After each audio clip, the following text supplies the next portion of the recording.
Bonjour, aujourd'hui je vous propose de jeter un œil à notre petit Lenormand et de regarder comment on répond à un tirage avec une question fermée.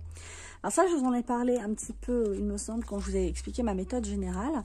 Je sais que certaines personnes vont tirer par exemple 3 cartes, 4 cartes et voir un petit peu ce qui en ressort. Alors c'est une des façons de faire, je vais vous la montrer, je vais aussi vous expliquer un petit peu comment je fais avec ma méthode habituelle. Alors, si vous avez une question, vous voulez savoir si oui ou si non, c'est ça une question fermée, hein, oui, non, bleu, rouge, voilà. Si votre question c'est oui et non, c'est assez simple. Quelle que soit la méthode que vous allez utiliser, vous allez regarder le nombre de cartes favorables, défavorables et neutres. Un maximum de cartes favorables, c'est oui. Un maximum de cartes défavorables, c'est non. Un maximum de cartes neutres, c'est ça vous indique en fait que la situation telle qu'elle est aujourd'hui, c'est-à-dire l'outcome, enfin la solution la plus logique sera celle que vous allez avoir.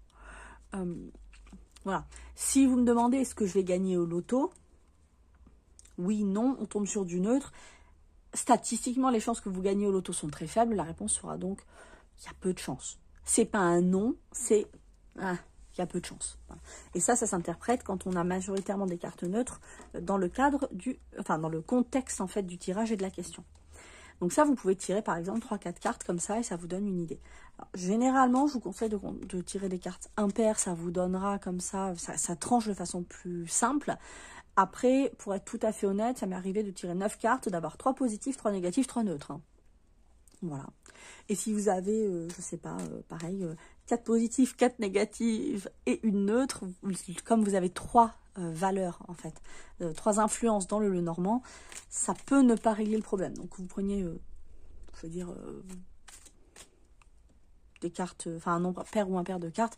De façon générale, ça n'impacte pas non plus immensément le résultat dans ma pratique et mon expérience. Maintenant, donc ça, on va regarder ça. Ensuite, on va regarder avec ma méthode habituelle, savoir si... parfois, vous avez des questions, elles sont à la fois fermées et pas fermées.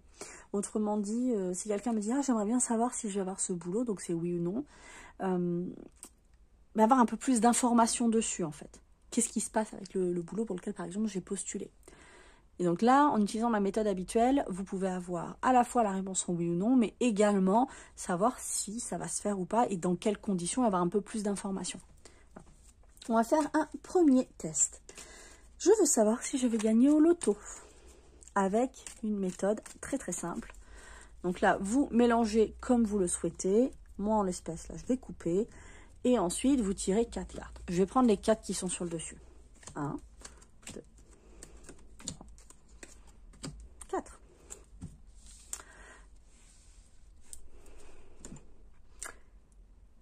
Eh bien, nous avons une carte légèrement positive. Alors, elle n'est pas positive dans l'absolu, mais elle est positive dans le cadre du loto. Ah, sinon, c'est pas drôle. Une carte légèrement négative, encore une fois, elle peut être négative, ça peut être aussi une notion de répétition. C'est pas forcément quelque chose de 100% négatif. C'est quand même un peu plus négatif que positif. Et 2 cartes neutres. Est-ce que je vais gagner au loto? Non. Mais si je joue, j'ai peut-être une chance. Mais en fait, c'est neutre. Objectivement, si je fais cette lecture, c'est -2, +1, 0, 0. Au final, on est sur du -1, c'est négatif, c'est non. Maintenant, si je veux savoir si je vais gagner beaucoup d'argent, ou avoir du succès, tiens, c'est sympa, être célèbre, le truc complètement débile. Si je veux savoir si je vais être célèbre, alors là, on va regarder les cartes qui se trouvent entre la femme et la lune, donc la dame et la lune. On mélange bien. On va se faire un petit mélange poker, histoire d'être sûr que tout soit bien mélangé. Voilà. Et on va regarder, comme je fais habituellement sur ma méthode de base, c'est-à-dire je mélange bien. Une fois que j'ai terminé de mélanger, je ne touche plus à mes cartes, je les retourne vers moi et je vais chercher la carte de la dame et la carte des poissons, en l'occurrence, puisqu'on cherche l'argent. Pas envie de vous dire que c'est pas gagné, mais c'est pas gagné quand même. Hein. Alors, bon, clairement, c'est pas pour maintenant. Parce que là, j'ai beaucoup de cartes. Donc, la réponse, c'est pas pour maintenant. Maintenant, admettons que j'ai moins de cartes. J'ai que ça. Je vais regarder entre les deux. Et je vais regarder donc les cartes dont je dispose entre ma carte consultant et ma carte significateur. On va avoir les oiseaux, neutre. Le fouet, négatif. L'enfant, neutre. Le livre, neutre. Les lys, neutre. Les chemins, neutre. La clé, favorable. La tour, neutre. En l'espèce, on va avoir 0, moins 2, 0, 0, 0, 0, plus 2, 0. On arrive à 0. Est-ce que je vais gagner beaucoup d'argent? Bah, c'est neutre. Il n'y a pas vraiment de réponse. Si vous appelez déjà Jeff Bezos, bah, la réponse c'est oui, mais ça ne va pas changer par rapport à ce que vous gagnez actuellement. Si vous n'avez vraiment pas beaucoup d'argent, mais que voilà, vous en sortez juste, ça ne va pas beaucoup changer non plus. Maintenant, admettons que nous avons une autre sélection de cartes au milieu, entre ces deux choses. Donc la réponse, en l'occurrence, là, ce sera, c'est mal parti. Après, vous pouvez aussi regarder ce qu'il y a au niveau des cartes. Et ça, c'est ce qu'on va regarder maintenant, pour avoir un peu plus d'infos. Donc je vais prendre 1, 2, 3, 4, 5. Allez, 6. Soyons fous. Alors, vais-je gagner de l'argent ou beaucoup d'argent? Favorable, favorable, favorable. Défavorable, favorable, défavorable. Globalement, j'ai 5 cartes favorables, 2 cartes défavorables. La réponse, c'est oui. Maintenant, on va regarder ce qu'il y a dedans. Puisqu'on va avoir, si on regarde spécifiquement ce qui est lié à l'argent, on va avoir donc le cœur et le soleil. Donc ça peut être un mariage, en tout cas une relation très, très favorable avec beaucoup de bonheur, etc. Les étoiles, on est dans la destinée et autres. Et donc c'est potentiellement de l'argent qui peut arriver de quelqu'un. On a le renard, donc faire attention à quelqu'un de très, très calculateur. Et le cavalier qui apporte une bonne nouvelle. Ça, on n'est pas forcément dans l'argent au sens premier du terme. Honnêtement, on aurait eu la lune sur la célébrité, etc. Ça m'aurait plus parlé sur l'argent. On aurait eu l'encre, on aurait eu la tour, on avait plus des choses en lien avec l'argent. Là, c'est pas forcément le cas. On a quelqu'un qui n'est pas forcément pas très honnête, là, qui traîne dans ce truc-là. Mais on a une communication, en tout cas une information qui arrive, une nouvelle, qui est une bonne nouvelle, hein, le cavalier. Mais c'est une nouvelle qui va arriver, en tout cas, ou dont les conséquences vont arriver avec du délai. Donc, a priori, ce dont on peut se douter, c'est que là, vous avez éventuellement une relation très favorable, ou en tout cas un projet, quelque chose qui vous tient à cœur, qui est très très favorable. On a quelqu'un qui vous, comme on dit chez moi, chie un peu dans les bottes, ce qui n'empêchera pas d'avoir une information, une nouvelle très favorable. Cette nouvelle très favorable, il y aura du délai entre la nouvelle et l'application et ça mènera à de l'argent. Autrement dit, est-ce que vous allez avoir beaucoup d'argent? Ben écoutez, a priori, oui. Globalement, oui. Éventuellement, un petit problème là, à cet endroit-là, mais l'argent, il va vous arriver avec un petit peu de délai par rapport à ce que vous aviez prévu. En tout cas, ce qui était logique dans le déroulé des événements. C'est là où on va avoir quelque chose d'intéressant. Donc, on a un oui, mais avec un peu plus d'informations. On va prendre un autre exemple. Nous avons un consultant. Un ou une consultante. Un consultant, une consultante. On va prendre la carte de lettres pour le consultant ou la consultante. Cette personne voudrait savoir si elle va pouvoir assister à un événement lambda. Un truc où il y a beaucoup de monde. Vous savez, genre un concert, un truc comme ça. Ça va être le jardin. Alors, oui ou non? Et dans quelles conditions? Si oui ou dans quelles conditions, si non. On va donc chercher le jardin et lettres. Le jardin et lettres. Le jardin est ici.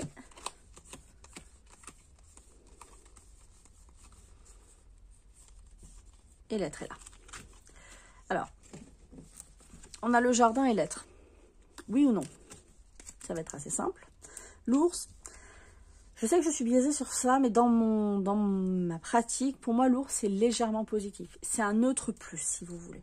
Les souris, c'est un négatif. C'est un négatif -1, c'est pas un négatif -2. Les étoiles, c'est positif. Le soleil, c'est positif. Le cœur, c'est positif. L'encre, c'est assez positif.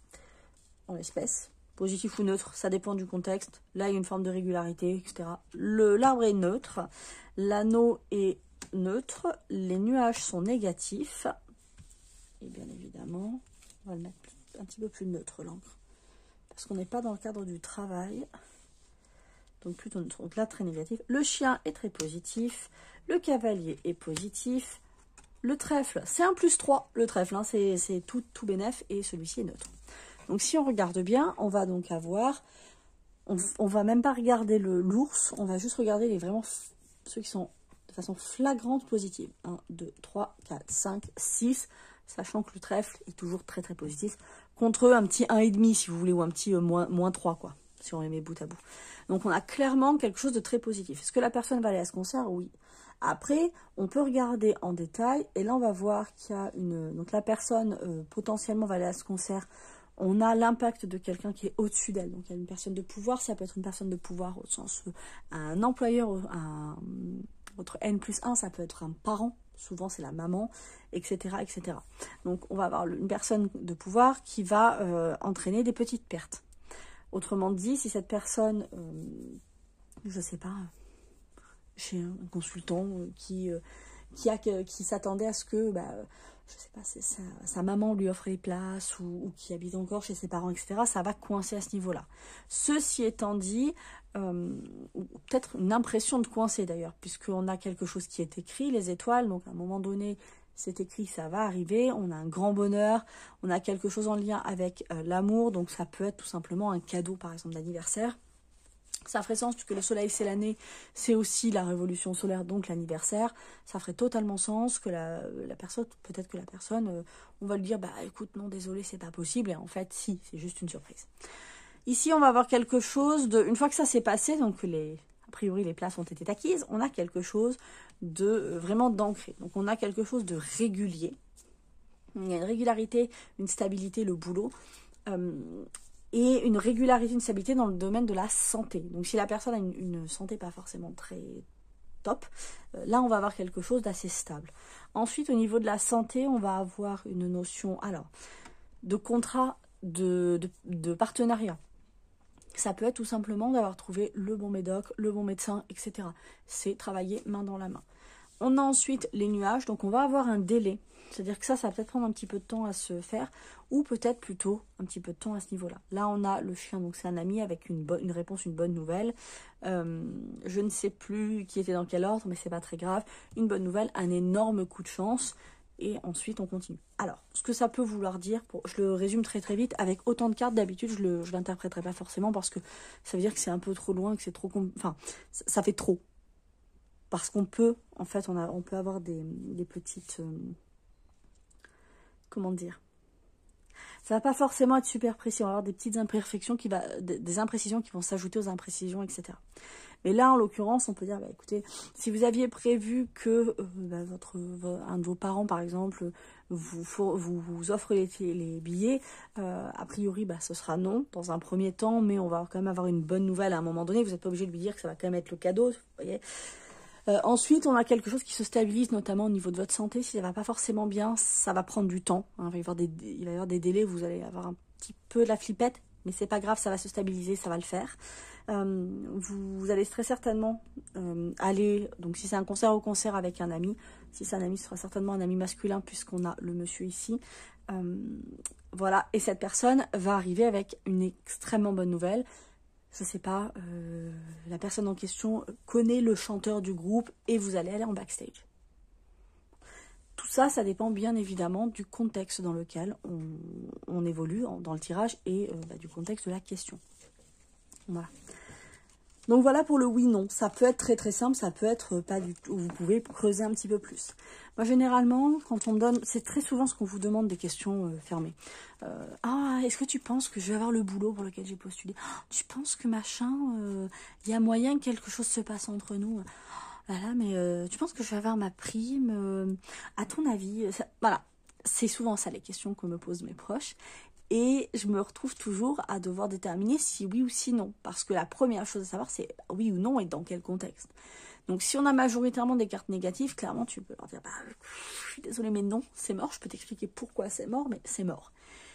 Si on a des cartes positives, bah oui, mais alors ça peut être un grand oui si vous avez, je sais pas, vous voulez savoir si quelque chose va se débloquer et que entre les deux, la seule carte que vous avez... Attendez, bougez pas, je le retrouve plus. C'est super. C'est le trèfle. La réponse, c'est un grand oui. Hein. Un grand oui, ça va arriver très vite, ça va être une super opportunité, il faudra la saisir tout de suite. Ok, bon, je vais demander ma fiancée en mariage, tenez pas compte de la valeur de la clé, je vais demander ma fiancée ou mon fiancé en mariage, est-ce que la personne va dire oui? Clairement oui, quoi. Enfin, je veux dire, c'est le bon moment, le timing est bon. On va pas épiloguer sur le contexte s'il y en a qu'une seule carte, ou des fois 2 cartes. Si vous avez le trèfle et le cœur, ou le trèfle, le cœur, et le trèfle, le cœur et l'anneau, on va pas épiloguer 2 heures en fait. Mais parfois, on a besoin d'un petit peu plus d'infos. Et ça, on peut également appliquer dessus le oui ou le non, le chemin qui va jusqu'au oui ou le chemin qui va jusqu'au non. On va pouvoir jeter un œil sur l'aspect rythme dont on a déjà parlé, qui va être le fait de savoir quel sera le rythme de réalisation de la prédiction. Est-ce que c'est oui, est-ce que c'est non? Ok, c'est oui. C'est oui, mais avec quel rythme? Qu'est-ce qui va se passer? Est-ce que ça va être un long fleuve tranquille ou est-ce que ça va être des foutues montagnes russes où vous allez hurler « je veux descendre, je veux descendre ». Il y a aussi ça à prendre en compte. Parce que aller d'un point A à un point B, si le point B c'est votre objectif, c'est super, mais il y a plusieurs façons d'y aller. Gagner au loto ou avoir beaucoup d'argent, on a plusieurs façons d'y arriver. On va prendre l'exemple de beaucoup d'argent. Vous pouvez gagner au loto, c'est super, vous pouvez aussi perdre un membre de votre famille et hériter de l'argent. Et là, on ne sera pas tout à fait sur la même chose. Donc, il va falloir nuancer un peu la réponse. Oui, vous aurez beaucoup d'argent, mais la raison, c'est pas. Donc, j'espère que c'était clair. J'espère que j'ai pu éventuellement répondre à vos questions ou vous proposer éventuellement une méthode alternative. Ou, voilà. Si vous voulez juste du oui ou du non et que vous ne voulez pas vous lancer dans les comment ça s'appelle, les significateurs et autres, vous mélangez bien vos cartes, vous sortez le nombre de cartes que vous voulez. Et vous voyez ce que ça donne. En l'espèce, négatif, positif, positif, neutre, oui. Généralement, les cartes, je leur donne plusieurs valeurs. Vous allez avoir des cartes qui vont avoir des valeurs entre plus 3 et moins 2. Parce que le trèfle a une valeur positive très très positive. Mais sinon, plus 2 et moins 2. Vous avez des cartes qui sont franchement favorables. Ces cartes-là, elles vont être à plus 2. Les cartes favorables à plus 1, les cartes neutres à 0, les cartes un peu défavorables comme les souris c'est moins 1, mais les cartes comme les nuages qui sont très défavorables, ou la faux c'est moins 2. Et en fait, vous donnez une valeur à chaque carte, vous faites votre petite addition, vous voyez ce que ça donne au final. Si on est dans les positifs, c'est ok, si on est dans les négatifs, c'est non, si on est à 0, c'est 1. c'est encore, voilà, c'est encore à déterminer. Ou alors, si vous vous demandez si vous allez gagner beaucoup d'argent et que, je sais pas, vous venez d'être embauché dans une entreprise qui vous propose un contrat où vous gagnez 10 000 balles par mois, clairement, oui. Hein. Est-ce que ce sera beaucoup d'argent de votre point de vue? Pas nécessairement, mais dans l'absolu, ça le sera. Donc, une réponse en 0 veut quand même dire vous ne serez pas à la rue. Bref, comme je le disais, j'espère que ça a été à peu près clair. J'espère que ça vous a permis de comprendre la façon dont je travaille. Perso, c'est quelque chose qui me donne de très bons résultats, cette méthode-là. Encore une fois, tout ce que je vous présente, moi, je l'utilise en même temps. C'est-à-dire que quand vous avez des cartes, vous pouvez les interpréter sous plein d'angles différents. Un petit peu comme quand vous allez voir une sculpture dans un musée, vous allez la regarder de plein d'angles différents. C'est exactement la même chose avec le petit le normand. Et ça vous permet d'avoir une vue vraiment en 3D de la situation et quelque chose de vraiment clair. Voilà. À un moment donné ou à un autre, il faudrait que j'utilise des que je vous fasse des vrais tirages en fait en vidéo pour que vous puissiez voir ce que ça donne avec un contexte sur une vraie situation et pas sur quelque chose de totalement fictif qui est ce que je fais actuellement. Il faut juste que je trouve le moyen de faire ça de façon éthique. Je vous souhaite une très belle soirée, je vous dis à très vite.